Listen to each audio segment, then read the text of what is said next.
ዓለም ላይ ያለው ገንዘብ ሁሉ ተጠራቅሞ ለመንግስተ ሰማያት መግዣ መሆን አይችልም። የግል ቸርች አሁን ነው የተጀመረው። የግል ምኩራብ የለም ያለ እኛ የሩቅ ብእሲ ወይም ደግሞ የሰው ደምና ስጋ ያድነናል ብለን የሰው ስጋና ደም አንፈትትም። የላትም ቤተክርስቲያን እንዲህ አይነት አጋጣሚ ሆኖ የአዲስ አበባ ሰው ያሳዝነኛል። የአዲስ አበባ ሰው ብቻ ሳይሆን እነዚህ ትልልቅ ከተሞች ያው ናቸው። ምክንያቱም አብዛኛው ሰው ይመስለኛል አብዛኛው ሲኖር ተከራይቶ ነው፣ ሞቶም ኪራይ ነው። ቤተ መቅደስ ውስጥ ስላረጀ ቤተ መቅደስ ውስጥ ስለኖሩ ስለተመላለሰ ለካ ምህረት አያገኝም። አያችሁት? እግዚአብሔር ፍርዱን የሚጀምረው ከመቅደሱ ነው፣ ከዚያ ወደ ውጭ ላለው። በእርግጥ ልመና ሱስ ከሆነ አንዳንድ ጊዜ ቢሊዮኖችም እየገቡ ልመናው ላይ ቀር ይችላል። አላቅም። ይሄ ግለሰቦች ችግር ነው፣ የቤተክርስቲያኒቱ አይደለም። የእነንትና ቤተክርስቲያን እያለ ጸሎቱን ካድሬ ሊሰማው ይችላል። እግዚአብሔር ግን ሊሰማው አይችልም። እውነት ለመናገር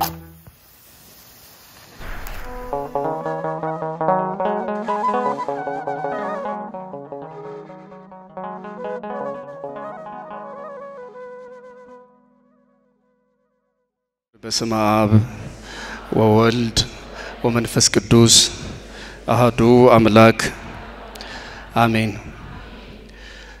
ያደፈ መቅደስ በሚል ርዕስ እንማማራለን። የዮሐንስ ወንጌል ምዕራፍ 2 ቁጥር 14 ጀምሮ እርግጠኛ ነኝ ካለፈው ሰንበት እስከ ትላንትናው ዕለት ተምራችኋል።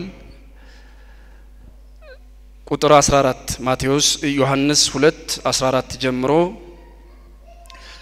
ያለ የመጽሐፍ ቅዱስ ታሪክ ክፍል ነውና መድኃኒታችን ኢየሱስ ክርስቶስ ምን እንዳደረገ የሚተርክ ነው። ከፍ ብሎ ከቁጥሩ ማለት ነው የአይሁድ የፋሲካ በዓል እንደደረሰ ይናገራል። የአይሁድ የፋሲካ በዓል ሲሆን ልክኛ ሀገር በዓላት ሲመጡ እንደሚሆነው በእስራኤልም ልማድ እንደዚያ ነው። ዶሮ እንቁላሉ ምኑ ይወደዳል። ይህንን አጋጣሚ እዛ ቤተ መቅደሱ አካባቢ የሚጠቀሙት ሰዎች ነበሩ። በዓል ሲመጣ እስራኤል ፋሲካ ብለው የሚያከብሩት ከግብጽ የወጡበትን ቀን ነው። ከባርነት ወጥተው ወደ ተስፋ ሀገራቸው ወደ እስራኤል የገቡበትን ቀን ነው። ወይም ደግሞ ከዚያ ከግብጽ ባርነት ነፃ ወጥተው ጉዞ የጀመሩበትን ቀን ነው ፋሲካ የሚሉት። የኛ ፋሲካ ደግሞ አኮኑ በፋሲካነ ተሰቅለ ክርስቶስ። ቅዱስ ጳውሎስ ፋሲካችን ክርስቶስ ተሰቅሏል ስለሚል የኛ ፋሲካ ክርስቶስ የተሰቀለበት አምላካችን ክርስቶስ ሞቶ የተነሳበት ቀን ነው። ስለዚህ የአይሁድ ፋሲካና የኛ ፋሲካ እጅግ በጣም ይለያያል። በአይሁድ ፋሲካ ክርስቶስ አምላካችን ቤተ መቅደስ ተገኘ። እንደ ወትሮ ሲገኝ በዓላትንና ሌሎች ምክንያቶችን ሰበብ ያደረጉ ንግድ የሚፈጽሙ ሰዎች ነበሩ እዚያ ቤተ መቅደሱ ላይ። ይሄ የተለመደ ታሪክ ነው። ይሄን አሁን ታጡታላችሁ ብዬ አይደለም እየነገርኳችሁ ያለው፣ ለዋናው ትምህርት መግቢያ እንዲሆነን ነው። ለትርጉሙ ለአንድምታው ምንድነው የዚህ ትምህርት መልእክት የሚለውን እንድትረዱት ስለፈለኩ ነው። የጌታችን ኢየሱስ ክርስቶስ እዚያ ቤተ መቅደስ ላይ መገኘት አዲስ ነገርን አስተማረ፣ አዲስ ነገር አሳየ። ምን አደረገ? በዓሉን ሰበብ አድርገው በልዩ ምክንያት እዚያ ቤተ መቅደሱ በር ላይ ገበያ ሰርተው የሚኖሩ የቤተ መቅደስ ሰዎች ነበሩ። እነሱን አገኛቸው። እንደምታውቁት በሬ፣ ላም፣ ርግብና ዋኖስ እየሸጡ የሚተዳደሩ ናቸው። በሁለት መንገድ አጸያፊ ስራ ይሰራ ነበር። ሌሎችም በርካታ ነገሮች አሉ። ወደ መልእክቱ በሄድ ስለሚሻለኝ ሁለቱን ብቻ ባጭሩ ልንገራችሁ። አንደኛ በጣም የከፋ በደል የተሰራ እዚያ ቤተ መቅደስ ላይ ምን ያደርጉ ነበር? አይሁድ ገበያው አካባቢ እንስሳት አሉ። ሰፊ የቤተ መቅደስ በር አለ፣ የምኩራቡ በር ማለት ነው። እና በዚያው አቅጣጫ ገበያ ስላለ እዚያ ሄደው እንስሳትን የሚያስደነብር ልብስ ለብሰው ይታያሉ። እና እንስሳቱ እየዘለሉ ወደዚያ ወደ ምኩራቡ ሲገቡ ባለቤቱ ተከትሎ ሄዶ በሬውን ሊያወጣ ሲፈልግ ከለ ገባ አይነጣም፣ ቤተ መቅደስ የገባ አይወጣም ይሉታል። ይሄ እግዚአብሔር ሀብት ሆኗል ይሉታል። መቼስ እግዚአብሔር መቼም በሬና ላም አርዶ አይበላም ወይ ሸጦ አይጠቀምም። ያው ራሳቸው ናቸው የሚወስዱት። አንድ ሁለተኛ ሰው ለእግዚአብሔር መስዋዕት ብሎ ያለውን ነገር ወደ ምኩራቡ ይዞ ሲሄድ አንተ እንደዚህ የከሳ በሬ የከሳ ላም የከሳ ፍየል አምጥተህ ለእግዚአብሔር መስዋዕት ይሆናል ትላለህ? ይሄ ድፍረት ነው። ይልቁንኛ ጋር የሰቡ ያማሩ የወፈሩ እንስሳት አሉ። በግ ብትል በግ፣ በሬ ብትል በሬ፣ ፍየል ብትል ፍየል አለና ሁለት በአንድ ቀይረን ይሉታል። የከሳ ሁለት ይሰጣቸውና አንድ ወፈር ያለ እንስሳ ይሰጡታል። ሁለተኛ ንግድ። ሌላም የንግድ አይነቶች አሉ። በዚህ መንገድ እዚያ ምኩራብ እዚያ ቤተ መቅደስ ላይ የሚሰራው በደል መቅደሱን አቆሸሸው። ይሄንን ነው ያደፈ ወይም የቆሸሸ ያደፈ መቅደስ የምንለው። መቅደሱ በባህሪው ርኩስ ሊሆን አይችልም፣ የቆሸሸ ሊሆን አይችልም። መቅደሱ ምኩራብ ማለት ቤተ መቅደስ ነው። ቤተ መቅደስ ማለት ምኩራብ ነው። ምናልባት ስለ ምኩራብ አሁን በመተረክ ጊዜ እንዳላጠፋ ብዬ ነው ስለመሸ ስንጀምር የቤተ መቅደሱን መርከስ ያየው ክርስቶስ አምላካችን ቤተ መቅደሱ ሲረክስ ያየ ምኩራቡ ሲረክስ ያየ ዝም ብሎ ማየት አልፈለገም። ከሐዋርያት እጅ ጅራፍ አገኘ። ነጋዴዎቹን እየገረፈ ከዚያ ቤተ መቅደስ አስወጣቸው። ነጋዴዎችን አስወጣና እንዲህ አለ፣ ቤተ ቤተ ጸሎት ተሰማይ ቤተ የጸሎት ቤት ትባላለች። አንተ ሙሰረ ሰክምዋ በአተፈያት ወሰረቅት እናንተ ግን የሌባ ዋሻ የወንበዴ ጋሻ አደረጋችኋት ብሎ ገስጾ አስወጣቸው። ይሄ ነው የቤተ መቅደሱ ማደፍ ያልነው። የማይገባ ስራ የሰሩ ሰዎች በእነሱ ርኩሰት ምክንያት በእነሱ መተዳደፍ ምክንያት ቤተ መቅደሱን የወንብድና ቤት የንግድ ቤት ስላደረጉት ያደፈ መቅደስ አለው። ቤተ መቅደሱ አድፎ አይደለም። አሁንም ደግሜ ልንገራችሁ፣ ቤተ መቅደሱ አይደለም የሚያድፈው፣ ቤተ መቅደሱ አይደለም የሚቆሽሸው። በቤተ መቅደሱ ስለ ሰዎቹ መናገር ነው። ያታውቃላችሁ በመጽሐፍ ማቴዎስ 23 ላይ ኢየሩሳሌም ኢየሩሳሌም እንተ ትቀትልዮሙ ለነቢያት ወትወግርዮሙ ለሐዋርያት ኢየሩሳሌም ሆይ ነቢያትን የምትገደ የምታሳድጂ ዶሮ ጫጩቶቿን በክንፎቿ እንደምትሰበስብ ልጆችሽን ልሰበስብ ፈለኩ አንቺም ቢያልሽ እያለ እስራኤል ኢየሩሳሌም ኢየሩሳሌም እያለ እግዚአብሔር አምላክ ይናገራል። መቼም ምድሩን አይደለም በውስጧ ያሉትን ሰዎች ነው። እኛም ያደፈ መቅደስ ስንል ቤተ መቅደሱ ቆሽሾ ቤተ መቅደሱ አድፎ አይደለም። በውስጡ ያሉ ሰዎች ግን አሳድፈውታል። እሱን ለማለት ነው። ስለ ሰዎቹ እየተነጋገርን ነው። ይሄንን ነው ክርስቶስ አምላካችን ያጸዳው። ምንድነው የመጀመሪያው ትምህርት ከዚህ ታሪክ የምንወስደው? የመጀመሪያው አምላካችን ክርስቶስ መቅደስ አያስፈልጋችሁም፣ መቅደስ እኔ ስጋ ለብሼ መጥቻለሁ፣ ከስጋችሁ ስጋ ከነፍሳችሁ ነፍስ ነስቼ ሰው ሆኛለሁና ይሄ ቁሳዊ ቤተ መቅደስ አያስፈልጋችሁም አላለም። መቅደሱ ያስፈልገናል። መቅደሱ ካስፈልገን ደግሞ መቅደሱን መቅደስ ያደረገው ታቦት ያስፈልገናል። ያለ ታቦት መቅደስ የለማ። ብሉይ ኪዳኑ ግዴታው ነው። አሁን መቅደስ ምንም የማያስፈልግ ቢሆን መቅደሱ ማለት ነው የማያስፈልግ ቢሆን የቤት ቅናት አቃጠለኝ ብሎ ክርስቶስ አምላካችን በጅራፍ እየገረፈ ለቤቱ ሳይቀንቶ እነዚያን ነጋዴዎች አያስወጣቸውም ነበር። ስለዚህ ዛሬም ቢሆን በህንጻ ቤተ መቅደሳችን ላይ የክርስቶስ ስጋ ሲቆረስ ደሙ ሲፈስ ቤተ መቅደስ ማለት ቀራንዮ ነውና የዘላለም ሕይወት የምናገኝበት ርስታችን ነውና ቤተ መቅደሱ በዚህ ቤተ መቅደስ አምላካችን እግዚአብሔር አለ ይኖራል። የሚኖረው ደግሞ ከቅናቱ ጋር ነው፣ እንደፈለጋችሁ ሁኑ ብሎ አይደለም። ስለዚህ በሉቃስ ወንጌል ምዕራፍ 2 ቁጥር 49 ላይ እመቤታችን ቅድስት ድንግል ማርያም ሌላ በ12 ዓመቱ የቤተ መቅደሱን በዓል ምንድነው የአይሁድን በዓል ፋሲካን አክብራ ስትመለስ ልጇ የሚከተላት መስሏት ነበር ከኋላ።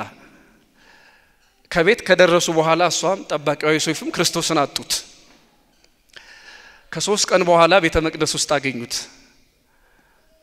እኔና ዮሴፍ ስንፈልግ ደከምን አለችው። የመለሰውን ታውቃላችሁ።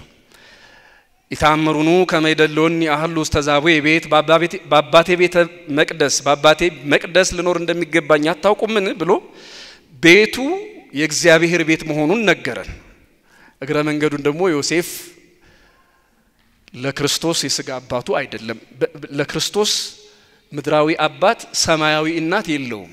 እስኪ ምን አልኳችሁ? ለክርስቶስ ምን የለውም? ምድራዊ ምን የለውም? ሰማያዊ እናት የለውም። ምድራዊ አባትም የለውም። በአባቴ ቤት በቤተ መቅደስ ልኖር እንደሚገባኝ አታውቁም ምን አለ? አባቱ ዮሴፍ አባቱ እውነት ነው እኔና አባትህ ብላለች ድንግል ማርያም። ግን እሱ ደግሞ ተመልከቱት እንዴት ብሎ እንደተረጎመው በአባቴ ቤት በቤተ መቅደስ። አሁን ዮሴፍ ቢሆን አባቱ ያ ቤተ መቅደስ የማን ነው ማለት ነው? ዮሴፍ ደግሞ ምኩራብ የለው። የግል ቸርች አሁን ነው የተጀመረው። የግል ምኩራብ የለም ያኔ። ታውቃላችሁ እኔ የኦርቶዶክስ ተዋህዶ ቤተክርስቲያን እንድንወዳት ከሚያደርገን በርካታ እውነቶቿ መካከል አንዱ ይሄ ነው።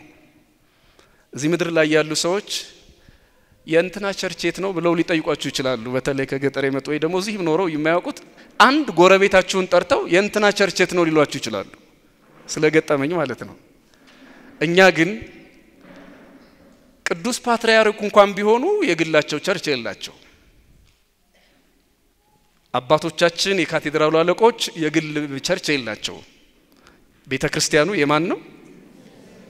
አቤት የእግዚአብሔር የአምላካችን ቤት ነው። ይሄንን ብዙ ጊዜ ተመራችኋል። የድንግል ማርያም ቤተ መቅደስ እንኳን ቢሆን ለምሳሌ እዚያው እናንተ ጋር ከዚህ በፊት እንደተማማር ነው አስታውሳለሁ። እያንዳንዱ ታቦት የክርስቶስ ስም ስለሚጻፍበት እያንዳንዱ ቤተ መቅደስ የክርስቶስ ሥጋ ብቻ ስለሚቆረስበት የክርስቶስ ደም ብቻ ስለሚፈስበት የእግዚአብሔር ሳይሆን የቅዱሳን የሆነ ቤተ መቅደስ የላትም። የኢትዮጵያ ኦርቶዶክስ ቤተክርስቲያን መጀመሪያ እግዚአብሔር ነው፣ ቀጥሎ እግዚአብሔር ያከበራቸው የቅዱሳኑ ማረፊያ ነው። በቅዱስ ጊዮርጊስ ቤተክርስቲያን የቅዱስ ጊዮርጊስ ሥጋና ደም አይፈተትም። የማ ብቻ ነው የሚፈተተው? እኛ የሩቅ ብእሲ ወይም ደግሞ የሰው ደምና ሥጋ ያድነናል ብለን የሰው ሥጋና ደም አንፈትትም። የላትም ቤተክርስቲያን እንዲህ አይነት ምን ልላችሁ ነው? እያንዳንዱ ቤተ መቅደስ የአብ የወልድ የመንፈስ ቅዱስ ማደሪያ ነው። በአባቴ ቤት በቤተ መቅደስ ልኖር እንደሚገባኝ አታውቁም ምን አለ? ስለዚህ ቤተ መቅደሱ ምኩራቡ ከብሉይ ኪዳን እስከ ሐዲስ ኪዳን እግዚአብሔር ወዶ ፈቅዶ የሚመለክበት ቤት ነው። ማያስፈልግ ቢሆን ኖሮ ቤተ መቅደሱ ነግዱበት ይል ነበር። ላይመለክበት ምን ይሰራል? እግዚአብሔር ሰው በሰራው ቤተ መቅደስ ማይኖር ቢሆን ምን ይሰራለታል? ምን አለ ቢነግዱበት? እንኳንስ በሬና ላም በብሉይ ኪዳኑ የሚፈቀዱት ወደ ቤተ መቅደስ አካባቢ ስለት እንዲሆኑ መስዋዕት እንዲሆኑ መስዋዕት የማይሆኑ ፈረስና አህያ ቢሸጥ እንኳን ዝም ማለት ነበረበት እኮ ክርስቶስ የማያድርበት ከሆነ የማይመለክበት ከሆነ። ግን በዚያ ቤተ መቅደስ እኔ እመለካለሁ የአባቴ ቤት ነው የጸሎት ቤት ነው ሲል ርግብና እንስሳት ሻጮችን ተቆጥቶ በጅራፍ ገርፎ አስወጣቸው። ስለዚህ የኛ ቤተ መቅደስ ክርስቶስ ከባህሪ አባቱ ከአብ ከባህሪ ሕይወቱ ከመንፈስ ቅዱስ ጋር የሚመለክበት እንጂ የፍጡራን የሆነ ቤተ መቅደስ የለንም። መጀመሪያ የእግዚአብሔር ሆኖ ነው እግዚአብሔር ያከበራቸው የቅዱሳን ቤተ መቅደስ የሚሆነው። አንደኛ ትርጓሜ ይሄ ነው።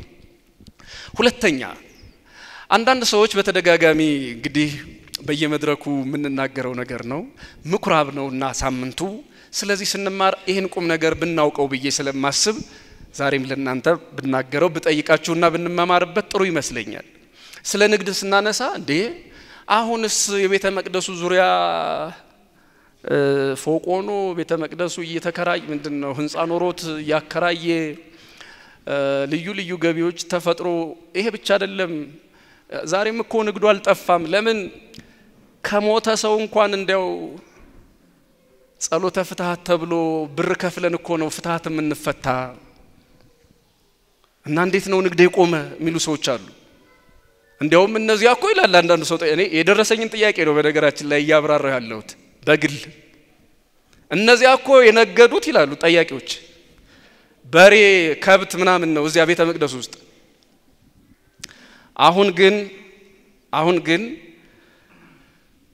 ለአስከሬን ሽኝት ለጸሎተ ፍትሐት እንኳን ብር ተቀበላላችሁ።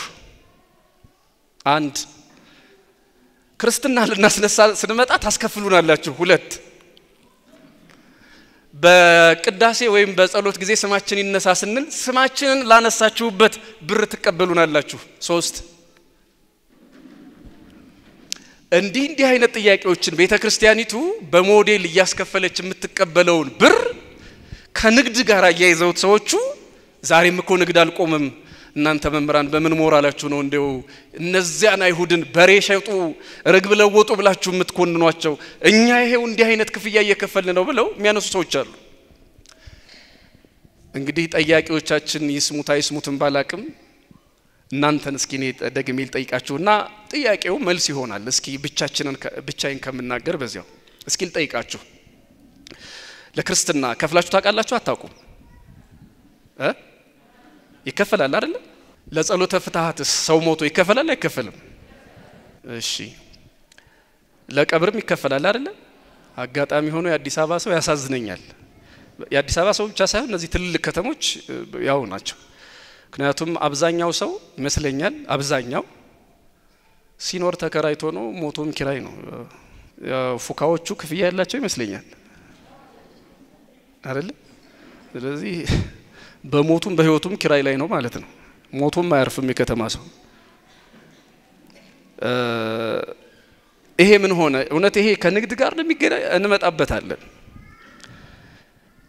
ሌላው መልሳችሁልኛል ክፍያ ያለብን እንስማማበት ነገር ነው ንግድ ነው አይደለም የሚለው ነጥብ እስኪ ነው ሰው ክርስትና የሚነሳው ምን ለመሆን ነው ሴቶች በ80 ወንዶች በ40 ቀን ክርስትና የሚነሱት ምን ፈልገው ነው አቤት የእግዚአብሔር ልጆች እንዲሆኑ አይደለ የሥላሴ ልጅ እንዲሆኑ ነው መጽሐፍ ቅዱስ እንዲህ ይላል ዮሐንስ ወንጌል ምዕራፍ 1 ቁጥር 12 በስሙ ለሚያምኑ ለነሱ የእግዚአብሔር ልጆች ይሆኑ ዘንድ ስልጣን ሰጣቸው ለእግዚአብሔር ልጆች እንዲሆኑ አባታችን ሆይ በሰማያት የምትኖር ብለው እንዲጸልዩ ሳይጠመቁ አባታችን ሆይ ማለት ስለማይቻል ያልወለዳቸውን በጥምቀት ያልወለዳቸውን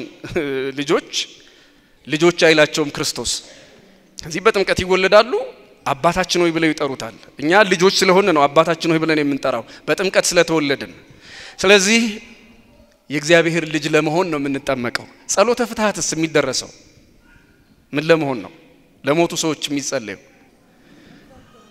ነፍሳቸው ምን እንድታገኝ ነው ምህረት እንድታገኝ እግዚአብሔር በደሏን ኃጢያቷን ይቅር ብሎ ገነት መንግስተ ሰማያትን እንዲያወርሳት አይደለ ስለ ፍትሃት አሁን አላስተምራችሁም ቤተክርስቲያኒቱ ከጥንት ከአባቶች ጀምሮ ጸሎተ ፍትሃት የተለመደና የታወቀ ነገር ነው እና ለዚህ ክፍያ ሲከፈል ሰዎቹ ዛሬም እኮ በሞተ ሰው ምክንያት ክፍያ ተቀበሉናላችሁና ንግድ አልቆመም የምኩራቡ ሰዎችን ብቻ በምን ሞራል ነው እንደው ምትነቅፏቸው ይሉናል መልካም እስኪ ጥያቄ ልጠይቃችሁ እናንተ ክርስትና ስታስነሱ ለጸሎተ ፍትሃት ስትከፍሉ እንዲሁም ደግሞ በጸሎት አስቡኝ ብላችሁ በቅዳሴ በኪዳን ስማችሁ እንዲነሳ ክፍያ ስትከፍሉ ይሄን ሁሉ አገልግሎት ለማግኘት ክፍያ ስትከፍሉ ለአገልጋዩ ነው የምትከፍሉት ወይስ ለአገልግሎቱ ነው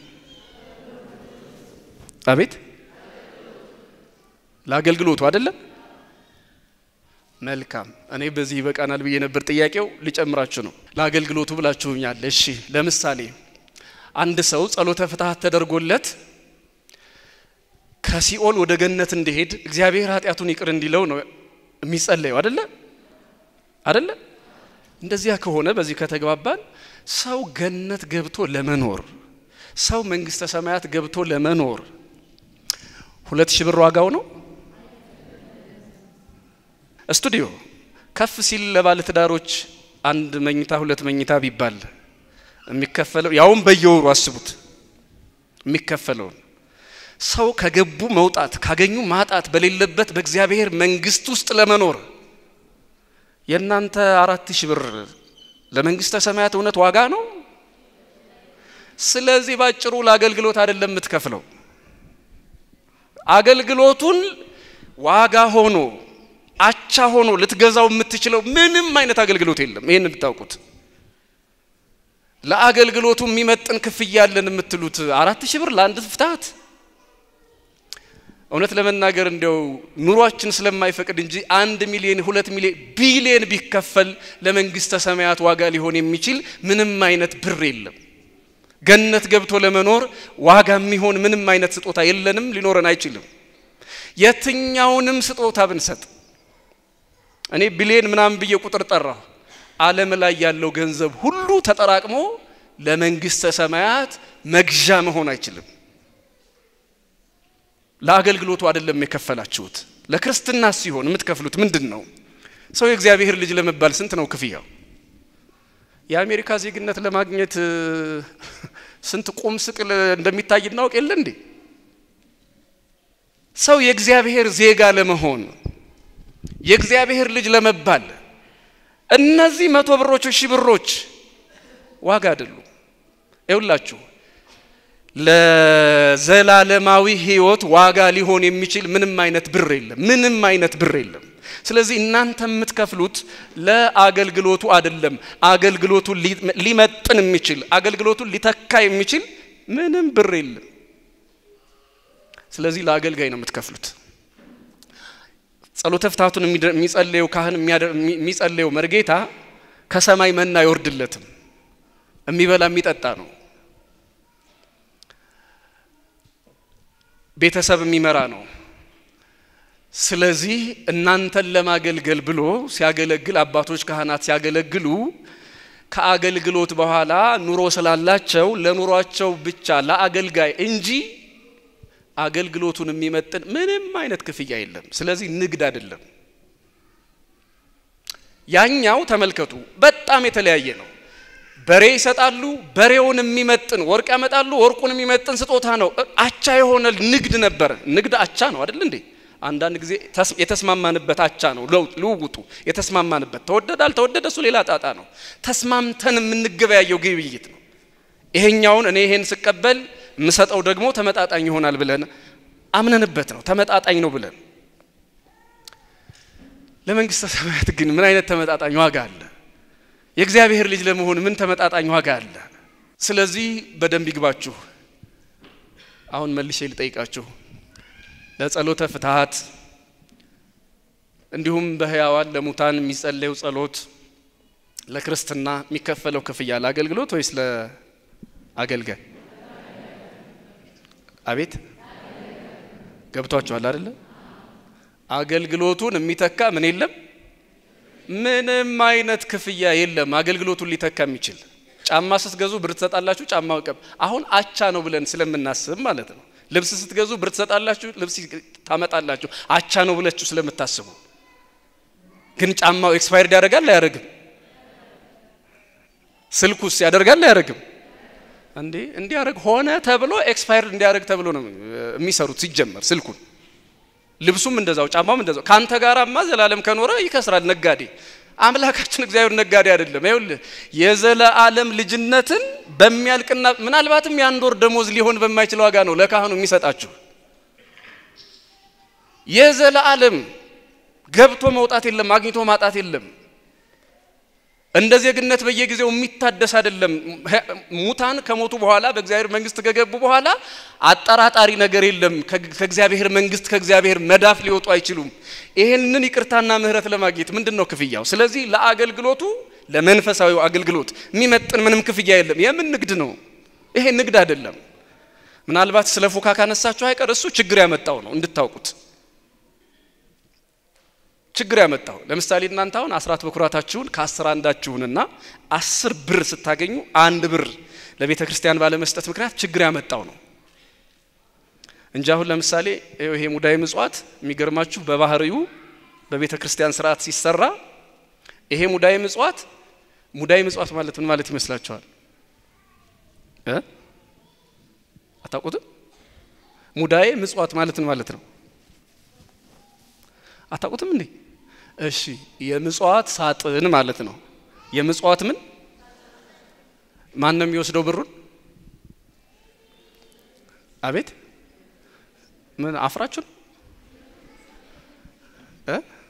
አባቶች ስላሉ ነው መላከ ብርሃንን በፈርታችሁ ነው እንዴ የካህናት ደሞዝ ነው ምንም እኮ አይደለም አይደል እንዴ አቤት ይሄ ሙዳይ ምጽዋት ለአገልግሎት ነው ለአገልጋይ ለጠይቃችሁ አቤት ያውን ዶላር ቢታጨቅበት ወይ ፓውንድ ምናምን የትኛው ወርቅ ብር አልማዝ ቢሞላ ለአገልጋይ ወይስ ለአገልግሎት?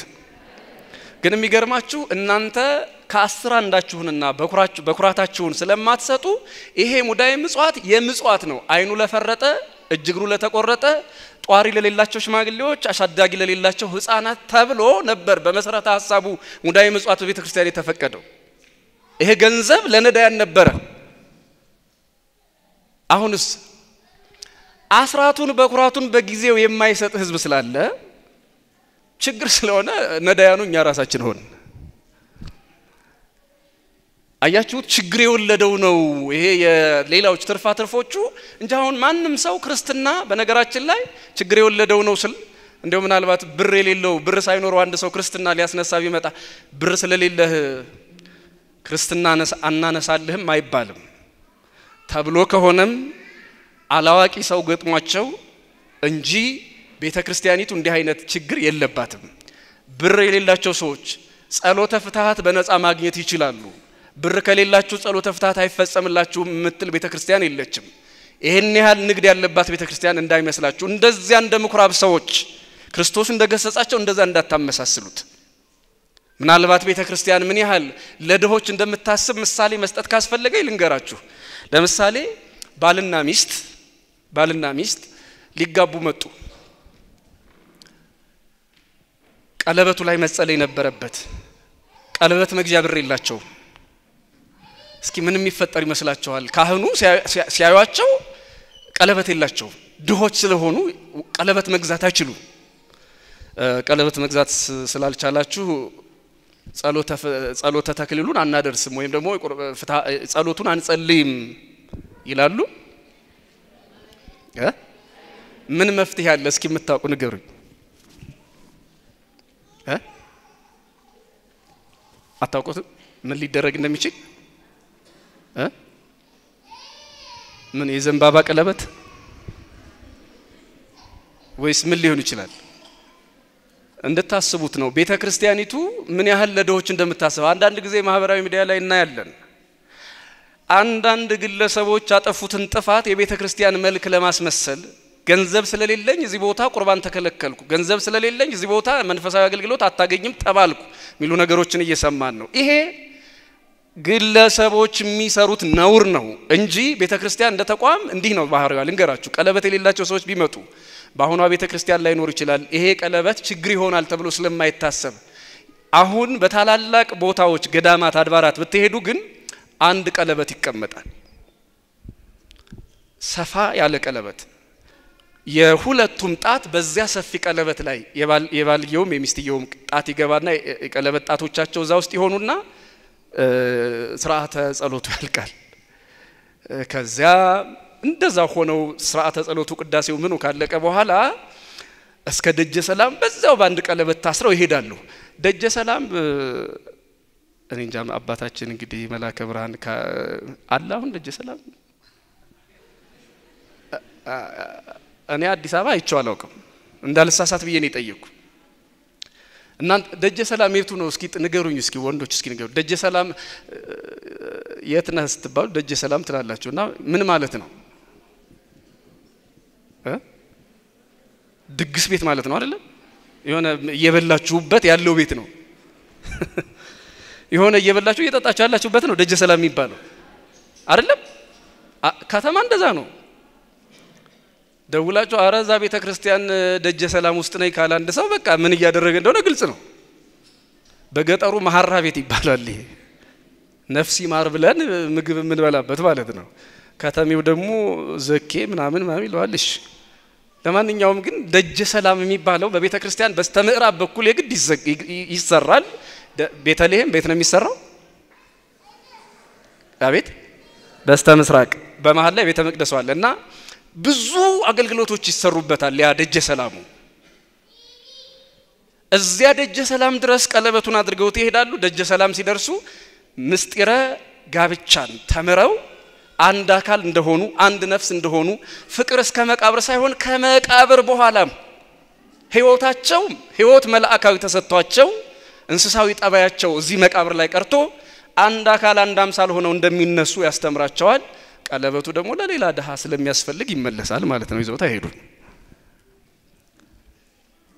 እንዲህ የምታደርግ ቤተክርስቲያን ናት በስርዓት ደረጃ ያለችን ዛሬ ላይ ቅድም እንዳልኩት አንዳንድ ነውረኞች ምናልባት እንዲሁ ባለማወቅም ይሁን በድፍረት አላቅም እንደዚህ ያሉ ተብሎ ሲናፈስናይ የቤተክርስቲያኒቱን መልክ እጅግ በጣም የሚያጠፋ ነገር ነው ማንኛውም ደሃ ያለ ብር አቅም የለኝም ካለ ልጁን ክርስትና ማስነሳት ይችላል ለሞቱ ዘመዶች ጸሎት ተፍታት በነፃ ጸሎቱን ማስደረስ ይችላል የትኛውንም መንፈሳዊ አገልግሎት በነፃ ማድረግ ይችላል ቤተክርስቲያን የደሆችም የሀብታሞችም ናት እንጂ ገንዘብ ለሚከፍሉት ብቻ አይደለችም ስለዚህ ደግ የሆነችዋን ቤተክርስቲያን ምናልባት እንደው ጥቂት ነውር በመንሰራ ሰዎች የሚያዩ ሰዎች የሰዎችን ሳይሆን የቤተክርስቲያኒቱን እውነተኛ መልክ ቢያዩት ለማለት ነው ስለዚህ ቤተክርስቲያኒቱ ንግድ የሚባል ነገር እንደ ሥርዓት አታቅም የሐዲስ ኪዳኗ ቤተክርስቲያን በዙሪያው ያሉ ሱቆች ብያችኋለሁ በኋላም አንዳንድ ማብራሪያዎች ይኖሩኛል መለሳለሁ መጨረሻ ላይ በዙሪያው ያሉ ሱቆችም ቢሆኑ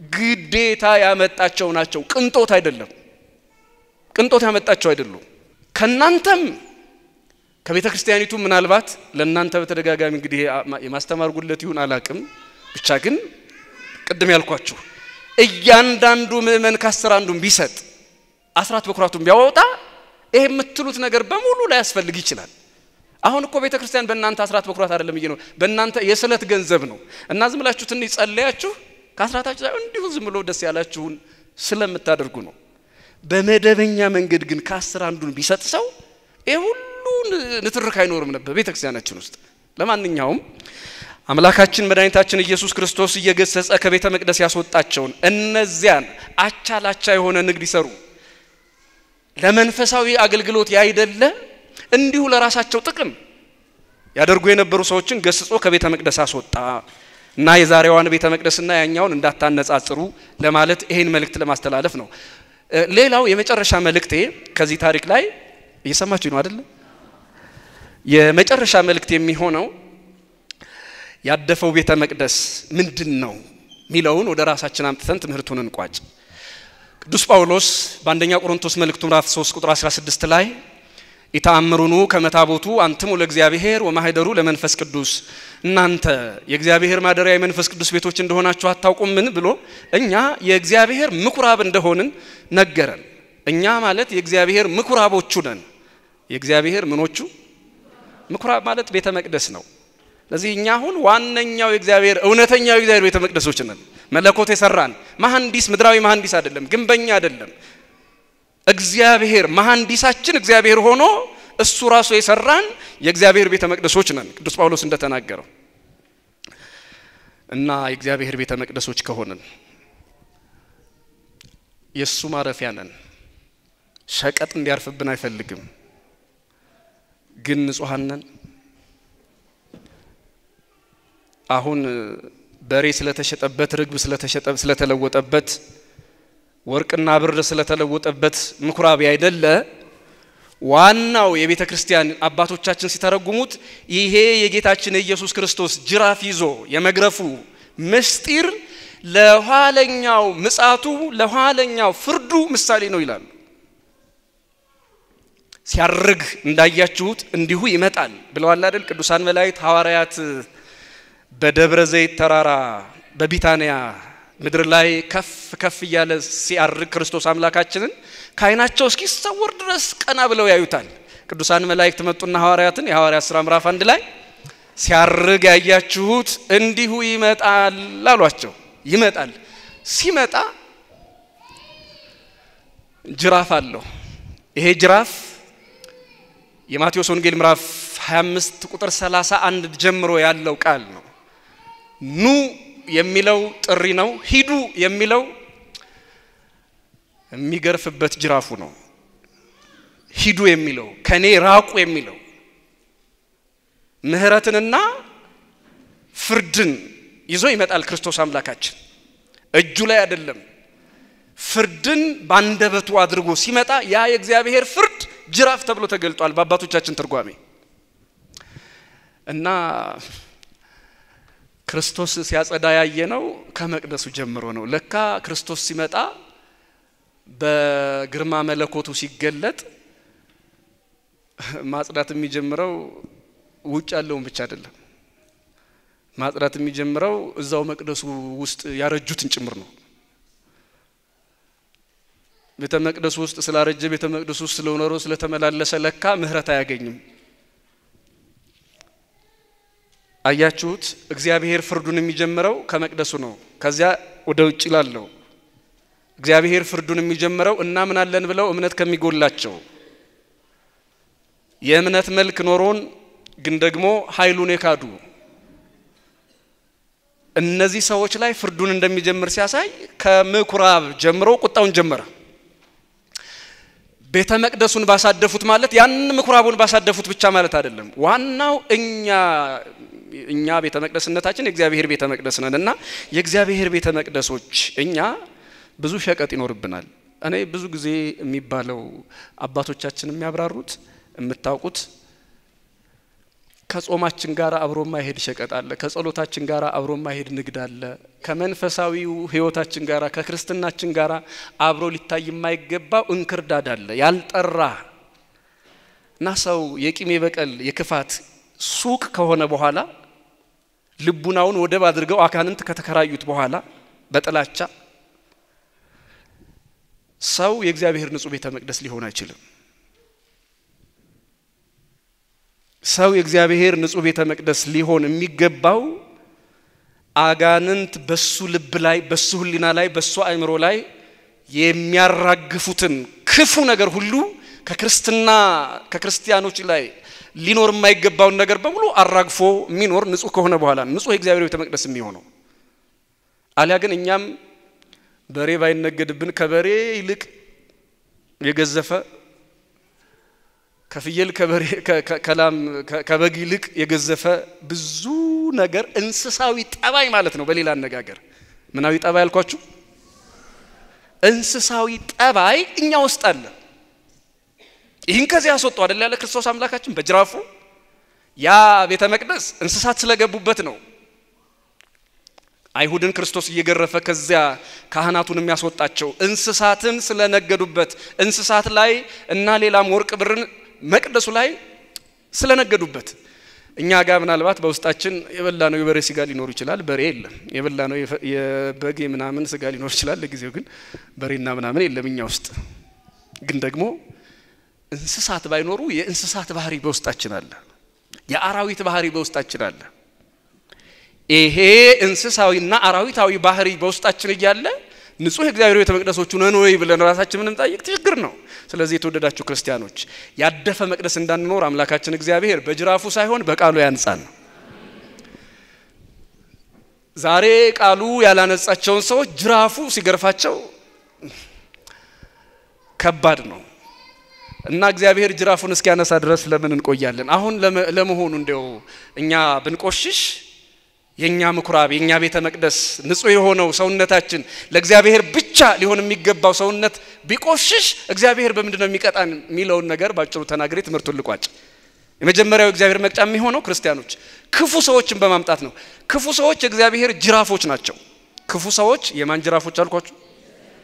አቤት መቼም ከሰማይ ሆኖ ጅራፍ ወደዚህ እንደዚህ አያስወነጭፍም ወይ ድንጋይ ወርውርም ከሰማይ ሆኖ። የእግዚአብሔር ጅራፍ ማለት ለቆሸሸው ምኩራብ ላደፈው መቅደስ ክፉ ሰዎች ናቸው። እስኪ ከመጽሐፍ ቅዱስ እናምጣ። ሰሎሞን ቤተ መቅደስ ሰርቶ እግዚአብሔርን ካመለከበት እግዚአብሔር ቃል በቃል ካናገረበት ቤተ መቅደስ ወጥቶ በሴት ፍቅር ምክንያት ለአሕዛብ መስዋዕት ለአሕዛብ ጣዖታት ሰገደ። አንደኛ ነገሥት ምዕራፍ 11 ላይ ተጽፎ ይገኛል ታሪኩ። እግዚአብሔርን አሳዘዘ ሰሎሞን። ተመልከቱ ከእግዚአብሔር ጋር ተነጋግሯል በሰራው ቤተ መቅደስ። እግዚአብሔርን ካናገረበት ቤተ መቅደስ ወጥቶ እግዚአብሔር ቃል በቃል ሰሎሞንን ካናገረበት ምኩራብ ወጥቶ ለማይሰማና ለማያይ እንጨት መስገድ ጀመረ ሰሎሞን። እግዚአብሔርን አሳዘነው። ቤተ መቅደስ ሰውነቱን አሳደፈው። እግዚአብሔር በምን ቀጣው መሰላችሁ ሰሎሞንን? ቁጥር 13 14 ስትሄዱ እንዲህ ይላል ወአቀመ እግዚአብሔር አዴራሃ ሰይጣን ላይለ ሰሎሞን። እግዚአብሔርም አዴር የተባለ ተቃዋሚ ወይም ጠላትን አስነሳበት ይላል። አያችሁት? ሰሎሞንን እግዚአብሔር ሲያዛዝነው በሰው ቀጣው። እንደ ጅራፍ በሚጋረፍ ሰው ቀጣው። እንደ ጅራፍ አልኩን ያሳንሽ እንደ ጊንጥ በሚጋረፍ መርዝ በሆነ ሰው ቀጣው። አዴር ይባላል ይሄ ክፉ ሰው። አያችሁት? እግዚአብሔር የሚቀጣ ሰውን በሰው ይቀጣል። ሰውን በምን ይቀጣል? በሰው ማለት በክፉ ሰዎች ማለት ነው።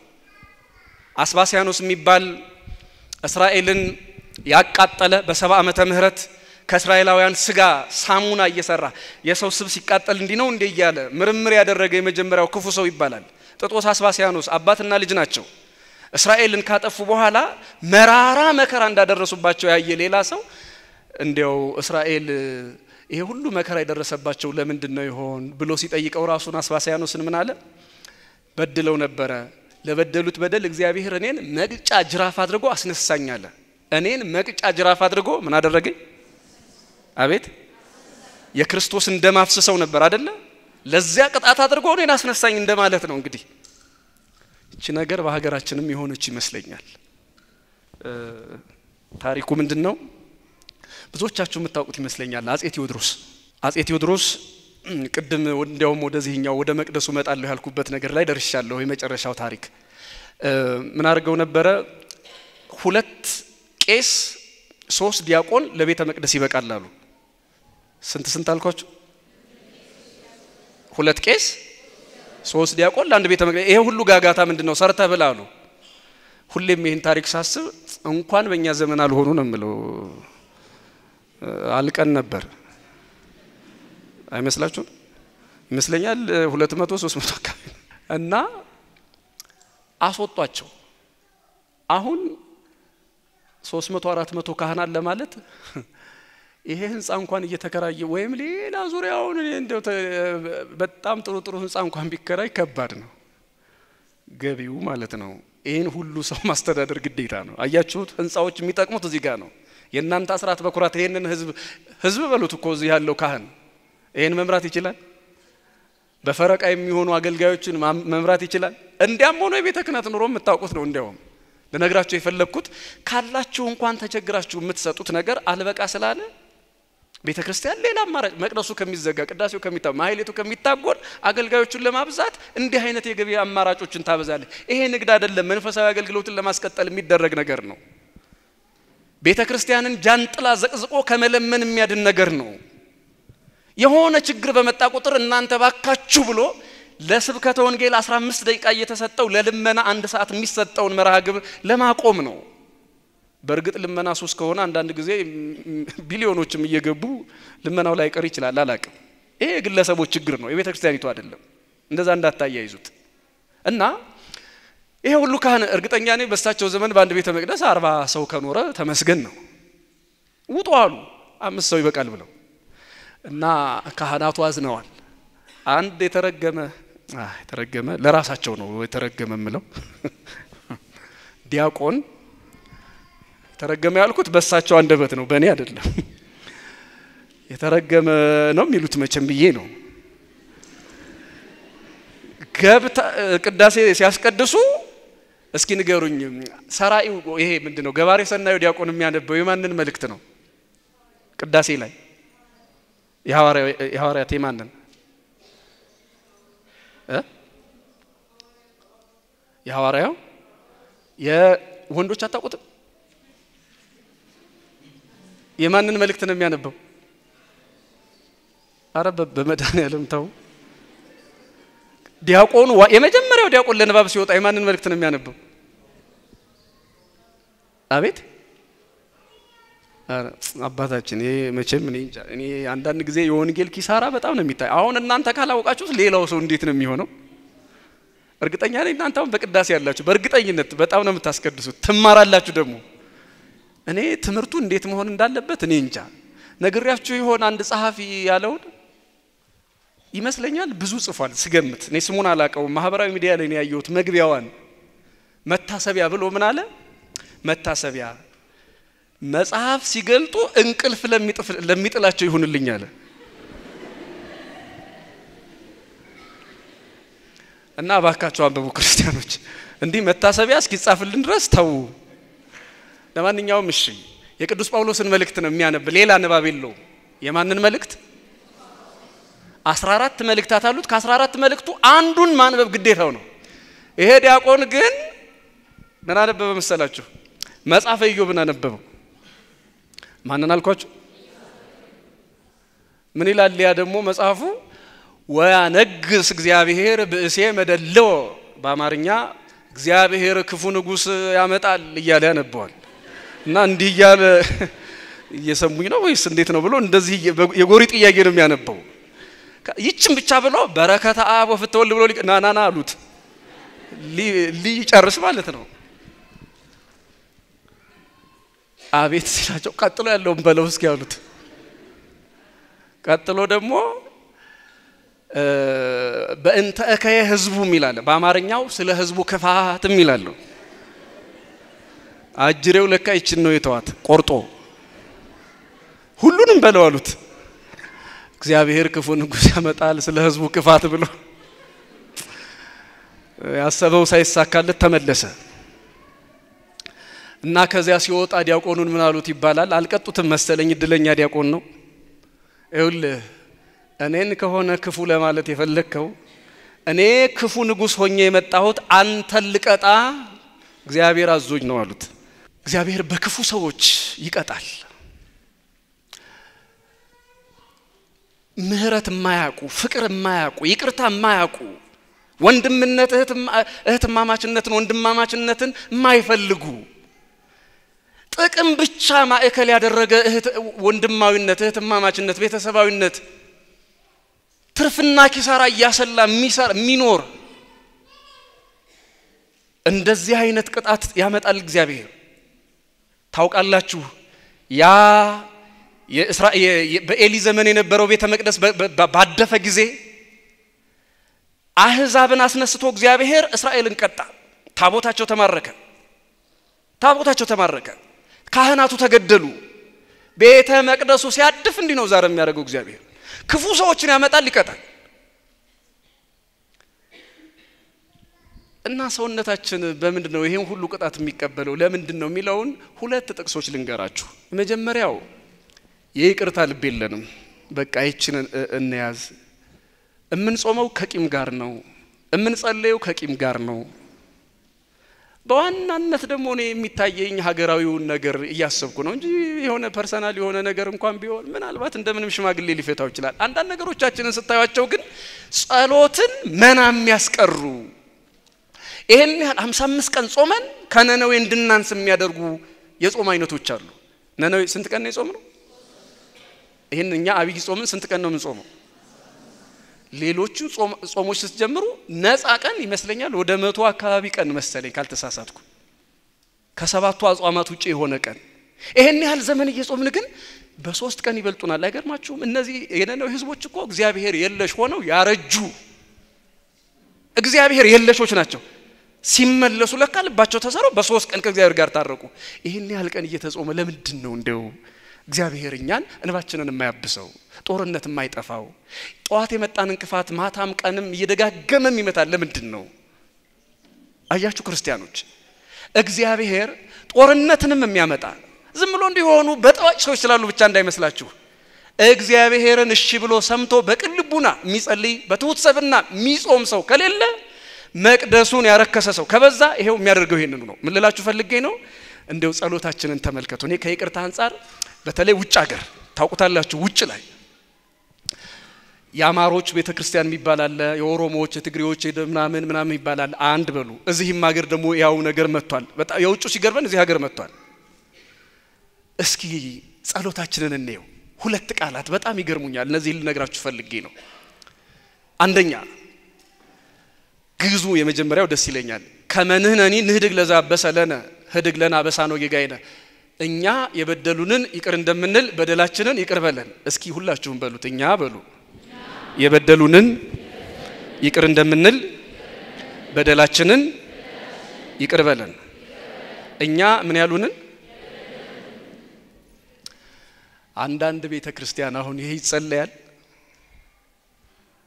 የፖለቲካ ጭራ ይዞ የነንትና ቤተክርስቲያን እያለ ጸሎቱን ካድሬ ሊሰማው ይችላል። እግዚአብሔር ግን ሊሰማው አይችልም። እውነት ለመናገር የተዋደነለት ክልል ሊሰማው ይችላል። የምንቧደንለት አምላክ ግን የለንም በአንዲት ኦርቶዶክሳዊት ቤተክርስቲያን ጥላ ስር ሆነን ይሄንን አስተሳሰብ ይዞ ሄዶ የበደሉንን ይቅር እንደምንል እንዴ ምን ማለት ነው እና ምን በደል ሲሆን ነው እስኪ ይቅርታ የሚያደርጉት እነዚህ ሰዎች ስልክ ሲጠፋባቸው ነው ባለፈው ስልኬን ወስደው ነው ይቅርታ አድርጌ ነው ምንድነው እስኪ ምን አይነት ጥፋት ሲሆን ነው ሰዎች ይቅርታ የሚያደርጉት ምን አይነት በደል ሲደርስባቸው ነው ሰዎች የይቅርታ ልብ ኖሯቸው እኛ የበደሉንን ይቅር እንደምንል ብለው የሚናገሩት የሚጸልዩት በምን ሞራለው ከበሬና ከላም ከፍየል ከርግብ የገዘፈ ከቋጥኝ የገዘፈ በደልና ርኩሰት ተሸክሞ የክፋትና የቂም ሸቀጥ ሆኖ ሰው ይሄን ጸሎት እየጸለየ እግዚአብሔር በብር ነው እሱን ንጹህ መቅደስ አድርጎ ጸሎቱን የሚሰማው እኛ በዚያ በመኩራቡ ከተደረገው ነገር በላይ እግዚአብሔር ቢመጣ የሚፈርድብን ሰዎች ነን ክርስቲያኖች በእኛ የሆነው ሸቀጥ ይበዛል በደላችንን ይቅር የበደሉን ይቅር እንደምንል እስኪ ያስቡት ደግማችሁ ክርስቲያኖች እምንለው በመድራዊ ባለስልጣን ቢሆን በልባችን ዘማሪው እንዳለው የሆዴን በሆዴ ይዘን የልባችን በልባችን ይዘን እናታልለው እንችላለን በእግዚአብሔር ፊት ቆሞ ሰው ግን የበደሉንን ይቅር እንደምንል እንዴ እስኪ ተመልከቱት ሀገራዊ ጉዳያችንን ተበድለናል የሚሉ ወገኖቻችን እንደ ልጅ ሆኜ ነው የምነግራችሁ ዝም ብሎ እንዳንተቻ ሁሌ እናገራለሁ በነገራችን ላይ ምናልባት አንዳንድ ጊዜ ያው እንደ ሐላፊነት ይከብዳል መሰለኝ ለአንዳንድ ሰው ለኔ ግን ደስ ብሎኝ ነው የምናገረው እንደ ልጅ በልጅነት መንፈስ ስለሆነ በደላችንን ይቅር በለን ለማለት የበደሉንን ይቅር እንደምንል የሚቀድም ነገር አለው ይሄ ሳይሆን እንዴት እግዚአብሔር ይታረቅ እስኪ ንገሩ ክርስቲያኖች በምን መልክ አንድ የውሸት ጸሎት የውሸት ጾም ሰማይን ከምድር ያላስማማ ጸሎት ጾም ከደመና በታች እንዲቀር የሚያደርገው አንዱ ትልቁ ችግር ይሄ ነው እግዚአብሔርንም ሰውንም አላከበርንም እና አባካችሁ ታረቁ አረ እናንተ ያኔ እንዲህ አርጋችሁን እንዲበድላችሁ ከናንተ ጋርማ ባንድ ቤተ መቅደስ አንቀድስም አያችሁት ከዚያስ ቤተ መቅደስ ይሄድና የበደሉን ይቅር እንደ ምን አይነት ቀልድ ነው ክርስቲያኖች ከዚያስ እናንተም የምትሉት እኛም የምንለው ካህናቱን ተከትለን ሀበነ ንህበር በዘዚአከ መንፈስ ቅዱስ ሀበነ ንህበር ባንተ መንፈስ ቅዱስ አንድ እንሆን ዘንድ አንድነትን ስጠን እስኪ አብራችሁ በሉ ባንተ መንፈስ ቅዱስ በሉ አንድ እንሆን ዘንድ አንድነትን ስጠን ባንተ ምን ሰውን ግን አንድ ያደረገ ያለው ያገናኛ ያለው አብሮ እንዲበላ አብሮ እንዲጠጣ አብሮ እንዲኖር ያደረገ ያለው እውነት እግዚአብሔር መንፈስ ነው ወንዝ አይደለም የሚሰበስበው ቋንቋ አይደለም የሚሰበስበው ቡድን አይደለም የሚሰበስበው ከዛ ግን ጸሎት ላይ አበነ ሁሉም ካህኑም ህዝቡ አንድ ላይ እና አሁንኛው እውነተኛ የእግዚአብሔር ምኩራቦች ነን ያልተዳደፈ መቅደስ ነን አድፈናል ጅራፉ ሳይሆን ቃሉ ያንጻን ስብሐት ለእግዚአብሔር